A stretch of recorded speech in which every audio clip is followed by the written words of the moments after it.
Let's talk about the immune benefits of vitamin C. Now, vitamin C does a lot of different things, but its influence on your immune system is quite amazing. Let's talk about it.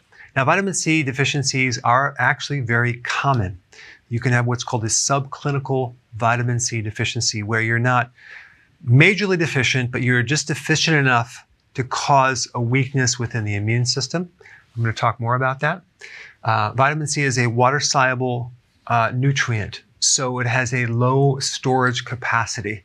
So unless you're constantly getting vitamin C, you can be deficient within weeks.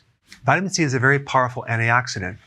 So when you have free radicals, which are basically molecules with unpaired electrons, so you're supposed to have two to balance it out. Let's say you just have one, and it becomes a free radical. So it can damage certain things in the body. Vitamin C comes in there and donates an electron to stabilize the molecule. So it can actually help counter free radical damage. All right, as far as immune benefits, it can enhance antibodies. Antibodies are proteins that fight pathogens, microbes that shouldn't be in your body.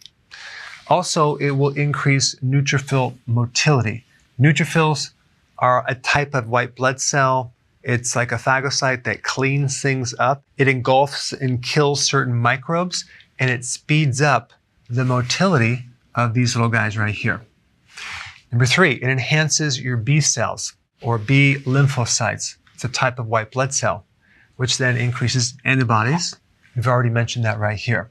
Number 4, it enhances the T cells, another type of lymphocyte that helps you fight off infection. Number 5, it can increase interferon. Now, interferon is a hormone that kills infected cells and their surrounding neighbors. So it is a very powerful immune compound that our bodies make. So you can see one big benefit of vitamin C is it helps fight infection. Now, when you're deficient in vitamin C, if you're very deficient, you have scurvy. But I think there's different levels of scurvy. So there could be subclinical versions of this or major versions. You're not going to probably see a full-blown scurvy case. But the point I want to bring up about vitamin C deficiencies, especially scurvy, which is the major vitamin C deficiency, is that it makes you susceptible to certain infections.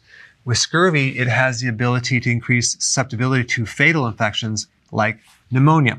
Scurvy is often followed by infectious epidemics. What does that mean? It means that when you have an infection, they can actually develop scurvy. Why is that? Because infections increase the need for vitamin C. Your white blood cells accumulate vitamin C. They need the vitamin C to function. So if you're using your immune system more, you're going to deplete your vitamin C reserves, especially if you're not putting it back. So this is another way that someone can be deficient. Number 1, they're not consuming enough in their diet. Number 2, they get an infection. It puts stress on the immune system. And that's another way that you can be deficient. Minimally, 200 milligrams per day.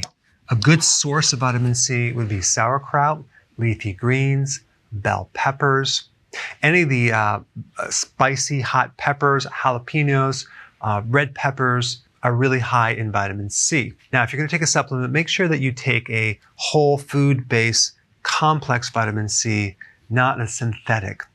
The synthetic version of vitamin C is called ascorbic acid. And one of the ways they make it is they combine cornstarch and sulfuric acid. So sometimes people tell you that the synthetic version is the same as the natural, there's no difference, but I have a hard time believing that sulfuric acid and cornstarch is the same as something from actual food. And if you haven't seen my other video on vitamin C, I put it up right here.